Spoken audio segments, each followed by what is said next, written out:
My son said, "Don't expect a dime from Dad's $92.00 M." At the will reading, he turned pale when he heard my name. "She's still breathing? Thought she'd be gone by now. Maybe we should check her pulse while reading." That was the first thing I heard when I came downstairs, still wearing black, still smelling faintly of the roses from my husband's funeral. They had barely tossed the last shovel of earth before the family gathered back at the estate, not for mourning, not for memories, but for the feast and the fortune. The hallway buzzed with voices, laughter, and the soft thump of shoes marching through what used to be my sanctuary. I stood at the foot of the stairs, gripping the banister my husband once polished by hand, and watched them divide up my life like vultures around a carcass. "This one's mine." My grandson slapped a neon green sticky note onto the grandfather clock, then the leather armchair, then the cabinet with our wedding china. He moved like a man in a showroom, claiming prizes he hadn't earned.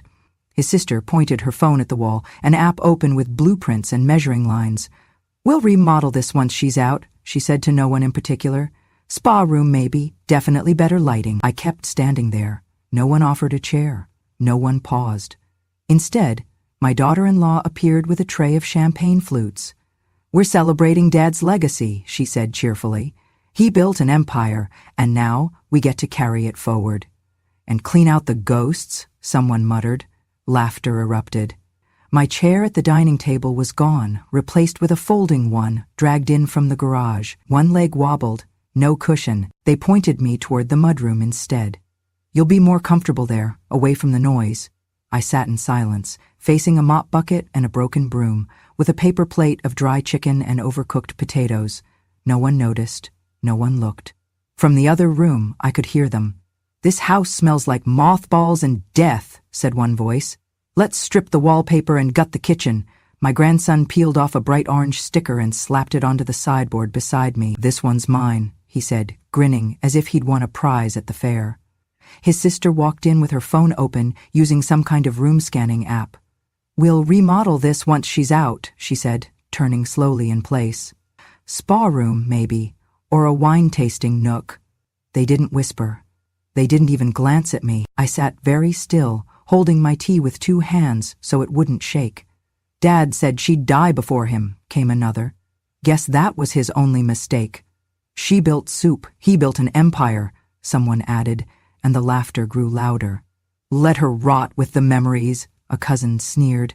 "She doesn't even know what year it is." "Can we keep her pension checks if we forward her mail for a bit?" my granddaughter joked. "God, she's half dead already," her brother said. "Let's just give her the garden shed and be done with it." I took a bite of cold chicken. It tasted like chalk. I swallowed it anyway. I didn't speak. I didn't argue. But I reached into my sweater pocket and felt the crisp edges of the document I had kept safe for years. A bank memorandum, signed and notarized, dated 15 years ago. It declared me as co-founder and early investor in the family trust. My name was there, inked in blue, not black, the kind of detail that matters in court. They didn't know, they never asked. Back then, when the company was drowning and bankruptcy loomed like a shadow, it wasn't lawyers or accountants that saved it. It was me. I sold every piece of heirloom jewelry I owned, my mother's emerald necklace, my wedding bangles, even the brooch I wore at our engagement party. I didn't tell anyone. I just wired the money and whispered to my husband, "Use it, but don't ever let them know it came from me." He didn't. Until now. I heard my son's voice in the next room. "We'll get the lake house. The boat's already under my name anyway." "The Lexus is mine," someone else called. "Dad said I could have it last Christmas." "I want the Hermes scarves," the youngest said. "Even if they're hers, she's not using them." More laughter. They were dividing up my skin while I was still breathing inside it. One of them walked into the mudroom, looked surprised to see me still sitting there, and said casually, "There's bottled water in the garage fridge. Maybe grab one? You look pale." Then he left, not waiting for an answer. I stayed seated for another hour while they picked apart the art, the land, the memories. Someone even started dragging suitcases upstairs, claiming the master bedroom for the weekend. One of the girls asked if they could paint it pink. At some point, the champagne ran out and the music turned off.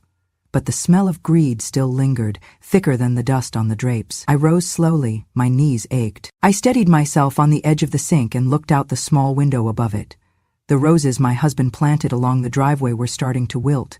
No one had watered them in days. I wondered if anyone even noticed. I walked back into the house, not that anyone asked where I had been.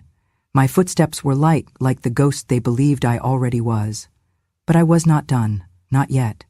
I clutched the paper in my pocket, warm now from the heat of my palm. Let them drink, let them decorate, let them joke. The reading of the will was coming, and I had a pulse. A loud, steady, undeniable one. They look at me now like I'm a burden, a ghost, a shadow in their perfect story of success. But there's a chapter they erased because it didn't fit their version, the one where I saved everything and no one ever knew. 15 years ago, the company was crumbling. I remember the way my husband came home late, tie loosened, hands trembling, silence heavier than words. He didn't need to tell me. The bank had called. The numbers didn't lie. They were on the verge of losing everything, the clients, the contracts, even the house. We just need one deal, he said, eyes fixed on the fireplace like he could burn the shame out of himself. Just one. If we can close with those investors in New York, it'll turn around. But there was a problem. To lock in the deal, he needed collateral, money he didn't have, and pride he refused to put aside. So I made a choice. That night, while he slept, I took out the velvet box from the back of the drawer. Inside were the last pieces of my dowry, the diamond earrings from our wedding night, the emerald ring passed down from my mother, the heavy gold bangles I wore when I first came to this house as a bride. Every memory had weight, and I sold them all, quietly, without asking, without telling. I wired the funds directly to the company's escrow account the next morning and told him only one thing: use it. Don't let them see you fall. He didn't ask where the money came from. He didn't want to know. That was his way, strong on the outside, silent on the inside. And I stayed behind the curtain. The deal closed 2 days later. The investors signed. The company lived. They called him visionary. They called him a self-made miracle. They never called me. But that wasn't the part that hurt the most. A month later, I saw the new branding materials. His face, bold on the front page, a slogan underneath, "Legacy built alone." I smiled when I saw it, bit my lip, said nothing. But I remember everything. Even the night I wrote the IPO pitch by hand. He was preparing for another investor meeting and didn't know where to begin. The market was shifting. The industry was changing, and he was still pitching like it was 1995. So after everyone went to bed, I sat at the kitchen table with a cup of chamomile and started to write. I outlined a multi-phase expansion strategy based on emerging trends, projected shareholder value, and a scalable growth model tied to supply chain reform. I had done it before, in another life, before marriage, before babies, before the business card that said, "Homemaker." That night, I signed the document with a name no one would recognize, a pen name, something harmless, something clean. And the next morning I sealed it in an envelope, stamped it, and mailed it to the office. No return address, just his name and the company's. He received it 2 days later. At dinner that night, he mentioned a strange proposal someone had sent anonymously. "It's brilliant," he said, laughing. "Even the handwriting looks familiar, like yours." I shrugged and kept stirring the soup. That proposal became the foundation of their IPO launch 6 months later. It brought in over $40 million, 0 cents in new investments. They hung a plaque in the lobby, inspired by ingenuity. His ingenuity. But I didn't mind, not then. I told myself the family needed one hero, and it was better to let him be it. It's funny, the way women are taught to disappear gracefully, to take pride in being the spine while someone else gets the face. We're told that quiet loyalty is noble, that sacrifice is strength. But silence too long becomes erasure, and now they walk through my house, taping their names onto furniture, speaking of legacy like I was never part of it. Now they laugh at my memory, question my mind, mock my usefulness. They don't know what I gave, what I built, what I hid. There's a folder upstairs in my closet, beneath the linens no one ever touches. Inside is the original draft of that proposal, ink slightly smudged from a night of restless hands.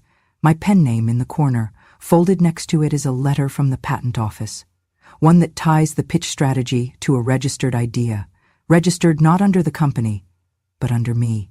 I never cash the royalty checks. They come quarterly, have for years. I never needed the money. I needed the quiet. I needed the dignity of knowing what I had done, even if no one else did. But now? Now, they've drawn a line in the sand. They fed me shame. They stripped me of memory. They called me dead while I still breathed. So I've opened the folder again. I've spoken to the lawyer. I've hired the handwriting analyst. I've documented everything, not for revenge, not even for justice, but for truth. Because when they sit in that room and the will is read, and they hear my name tied not just to the trust, but to the legacy they thought was theirs alone, there will be silence. For once, I will be loud, and not one of them will be able to erase me again. They didn't even look me in the eyes when they did it. It was a Tuesday, 5 days after the funeral. The house still smelled faintly of lilies and pine from the casket spray. Someone had left the condolence cards on the piano, unopened, as if even grief was too inconvenient to process. But their energy had shifted. The mourning was over. Now came the sorting, the claiming, the clearing. And the clearing began with me. "We've decided it's best," Clarissa said, not bothering to lower her voice. "She can move to the small room downstairs." I blinked. "The laundry room?" "Technically, it's a utility space," she corrected, with a tight smile. "But there's room for a cot." My bedroom, our bedroom, was already gone. I could hear the laughter upstairs, drawers pulled open, closet doors creaking. Someone was rolling a suitcase down the hallway. My perfume bottles, my silk scarves, my books, they were being packed into cardboard boxes. Not carefully, not lovingly, just removed. I shuffled slowly toward the stairs, only to see a label stuck to one of the boxes. Donation. Another. Outdated. A third. Old lady junk. They didn't even have the decency to hide the labels. Clarissa's husband, my son's son, was holding a clipboard and gesturing toward furniture like a man directing a moving company. "That end table's perfect for the cabin," he said to his wife. "Put a sticker on it." A neon pink post-it note appeared like a bruise on the oak surface. "This one's mine." I watched as my memory was claimed, piece by piece. The wedding china, the rocking chair where I nursed my son through croup. Even the old record player, the one we'd danced to during blackouts, was now marked with the same cheerful tag. Clarissa turned to me with that sharp, polished smile she wore like armor. "She doesn't need a room," she said to the group, "just a bed, until she's gone." A few awkward chuckles followed. No one said anything. One of the younger boys, Ethan, I think, though I can't keep track anymore, whispered something as he passed by the kitchen door. "If we keep her address, we can still cash her pension checks." They laughed at that one. I didn't. I simply walked, slowly, knees stiff, to what used to be the laundry room. It smelled like bleach and mildew. A single bare bulb flickered overhead. There was a plastic mop bucket in one corner, and a rusted utility sink. A cot had been pushed against the wall. No sheets, just an old moving blanket. That was to be my room. My suitcase had already been placed beside it. A dented thermos. A framed photo, cracked in the corner, sat on top. I picked it up. It was from our 30th anniversary. We were standing in front of the rose arbor, my husband's arm around me, my hand resting on his chest. Behind us, the house stood tall and proud. Back then it had felt like ours. But now? That same photo had been pulled off the hallway wall and stashed behind the refrigerator. I found it when I went to get some water. Face down, wedged between a broom and a box of expired granola bars. They didn't even want to look at it. Did they think I wouldn't notice, or did they think I'd forget? They forget that I remember everything. I remember the night my husband carved our initials into the porch rail. I remember the scent of cinnamon and vanilla on Christmas mornings. I remember holding my son as he wept over his college rejection, whispering, "You're still enough." I remember baking birthday cakes from scratch, driving to midnight rehearsals, hand-sewing curtains to make this house feel like a home. But now? Now, I'm just a placeholder, a logistical burden, something to step over on the way to an inheritance. Clarissa stopped by my cot later that evening with a folded towel and a plastic bottle of unscented shampoo. "These are for you," she said, setting them down like charity. We'll have dinner around 7. You can eat after we're done. I nodded. That's all I could do. That night, while they laughed over steaks and wine in the dining room, I sat on the cot, peeling open a tin of soup I'd hidden from the pantry. I had to use the end of a key to open it. No can opener had been left for me. They say I built soup. That's what they whispered earlier, when they thought I wasn't listening. Dad built an empire, one said. She built soup. As if nourishment wasn't a foundation, as if warmth and care and sacrifice meant nothing, because it didn't show up in a stock portfolio. I built soup, yes, but I also built them. And now they are tearing me down with giggles and tape and tiny neon stickers. The cruelty is never loud. It's quiet, surgical, polite, but it cuts just the same. Later, when the house went still, I returned to the fridge and carefully pulled the anniversary photo back into my hands. I wiped the dust off the glass. I pressed it to my chest. This was once my home. I was once the heart of it. They may think they've erased me, but they've only reminded me of what I once gave and what I can still take back. And tomorrow? Tomorrow the lawyer calls, and I will answer with the voice they forgot I had. It started with a folder. Old, worn, leather-bound. I kept it beneath the loose floorboard in the laundry room, now my bedroom, behind a crate of mop heads no one ever touched. Inside were things they never thought to ask about, because they never asked about me. The morning after they measured my room for spa conversion, I took the folder and walked 2 blocks in the cold to the payphone outside the pharmacy. They'd cut off my cell service by mistake, but I hadn't forgotten the number. When Mr. Alden picked up, I simply said, "It's time." He didn't ask what I meant. He just said, "Come in tomorrow." Mr. Alden had been my husband's lawyer for decades, but what they didn't know is he had also been mine, long before the marriage became a performance, long before I faded into wallpaper and casseroles. The next day, in his office, I laid out the documents one by one. First, the joint trust certificate. My name was right there beside my husband's, not as a witness, not as a dependent, as co-founder, co-executor. Then, the investment agreement from the First Savings Bank of California, dated 15 years ago. It clearly showed the deposit, my dowry, my mother's heirloom necklace, and the gold bangles from my wedding chest. I sold them all quietly when my husband's company faced collapse. The money bought him the merger that saved his firm. I never asked for credit. I only asked for him to survive it. Last, I slid forward a bundle of handwritten pages, yellowed with time, corners curled. Each one bore a familiar slant of cursive. "It's the original proposal," I said softly. "The model for the IPO." Mr. Alden's eyes narrowed.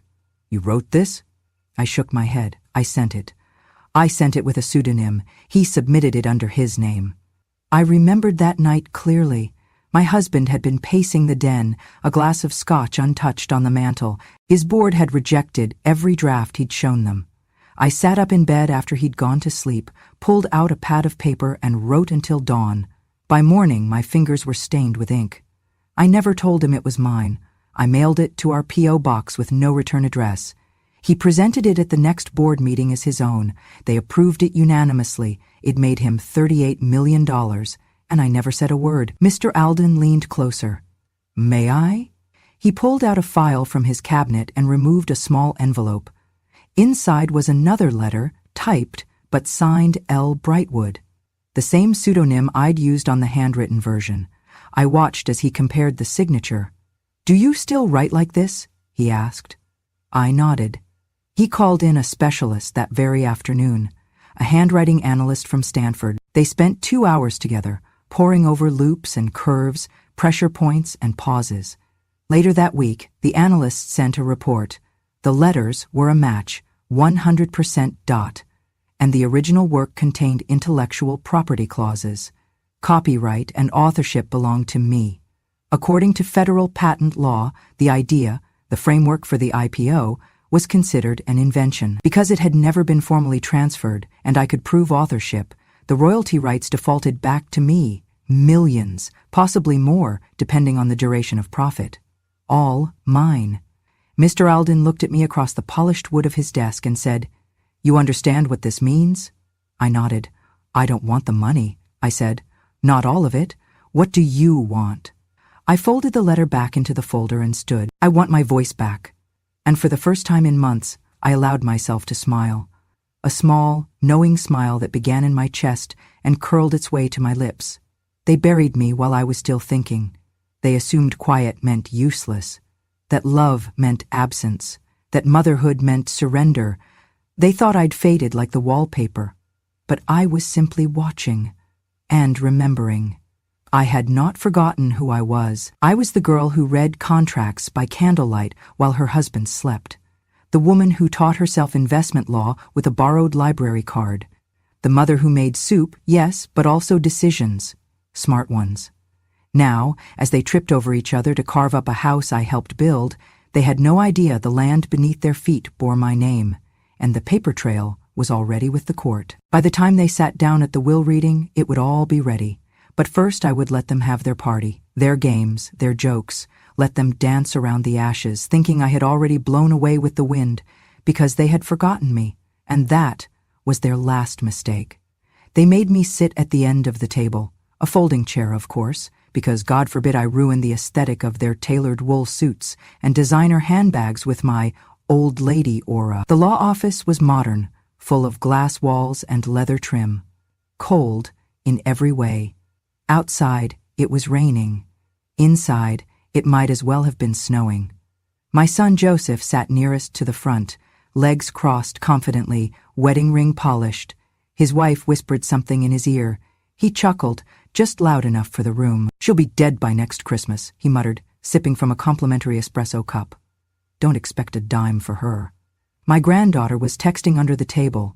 My grandson was practicing his signature on a legal pad. None of them looked at me. Mr. Alden walked in, briefcase in hand, and everyone straightened. He always carried the air of finality with him, a man whose voice usually meant the end of a question. "Thank you all for being here," he began. "Today we are here to execute the final wishes of Mr. Harold Brightwood, as stated in his legally binding revised will." No one noticed the slight emphasis on the word revised. A few folders were passed out, some pages were turned, and then Mr. Alden reached into his case and removed a small silver voice recorder. He clicked it on. My husband's voice filled the room, slower than I remembered, more tired, but clear, calm, measured. "If my son ever speaks ill of his mother," he said, "deduce $1 million per word." Silence. The breath left the room like a vacuum had been turned on. The voice continued, "You know how many he owes." There was a moment of stunned stillness, followed by the clack of a pen falling from Joseph's hand. "What the hell does that mean?" he asked, sitting forward. "That's not real. That's not in the—" Mr. Alden held up one hand and slid forward a printed transcript. The heading read, Exhibit A, Verified POTU Transcript, Home Security System, Kitchen 3 days after funeral. He turned the page. 1. She's still breathing? 2. Thought she'd be gone by now. 3. Check her pulse at the will reading. 4. She built soup. He built an empire. He kept going. 58, 71, 84, total recorded statements deemed ill of his mother. 88, Mr. Alden concluded. That totals $88 million, 0 cents in deductions. However, some were rather colorful. The remaining $3,996,200, 0 cents, were subtracted as discretionary penalty, as per Clause 14C in Mr. Brightwood's addendum. He turned the final page. Remaining inheritance for Mr. Joseph Brightwood, $3,800, 0 cents. Joseph leapt from his seat. "This is insane! You can't do this! That woman, she's been a drain for years. Dad wouldn't—" "He would," I said quietly. It was the first time I'd spoken all morning. Everyone turned. My voice wasn't loud, but it didn't need to be. Mr. Alden continued, calm as ever. "Now, as for the primary beneficiary of the trust, the copyrights and remaining estate assets, Harold Brightwood has left them to his wife, Eleanor Brightwood." He handed me the folder. It was heavier than I expected. Inside were the deeds, the portfolio transfers, the rights to the intellectual property tied to the IPO model. A second folder, smaller, held a deed to an apartment in Paris, and a letter, handwritten, my husband's. "Forgive me for the years I let your light stay hidden. I never forgot. I only hoped someday they would see what I did.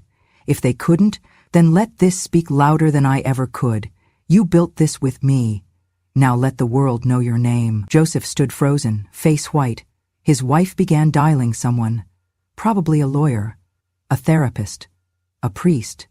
I looked around at the room full of people who had practiced their victory speeches on the drive over, and I said nothing. Because justice doesn't require noise. It just needs truth. I gathered my coat. It was the same old beige one they'd called depressing last Christmas. I walked slowly past Joseph, whose hand was clenched into a fist on the polished table. As I passed the coat rack, I turned to Mr. Alden. "Will that be all?" He nodded. "Enjoy Paris." And I did, but not before turning back to the family I had fed, clothed, shielded, and finally outlived. "You buried me while I was still thinking," I said, steady. Too bad I had one more idea left.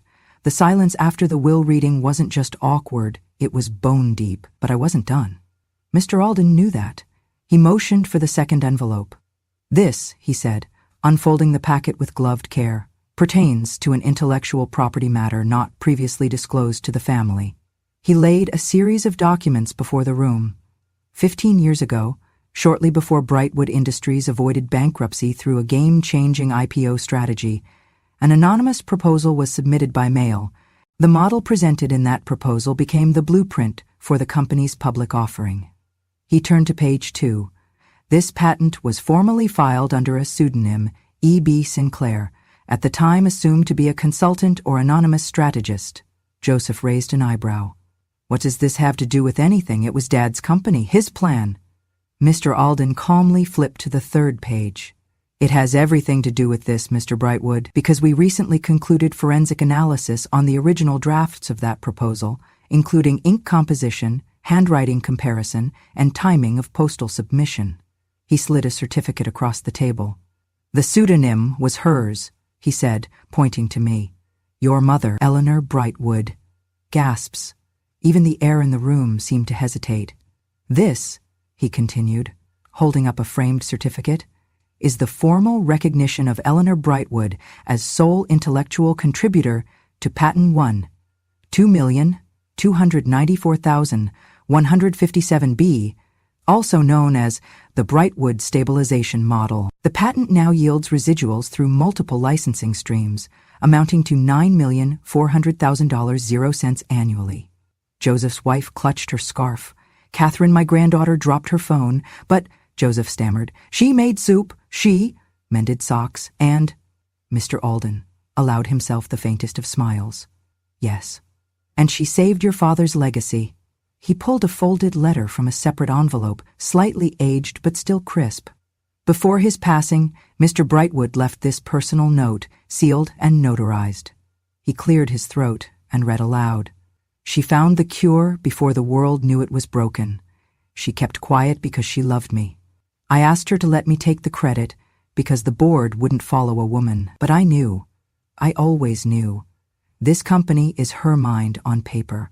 A sharp breath from the back of the room, the kind that belongs to someone realizing everything they thought they knew, has cracked like old glass.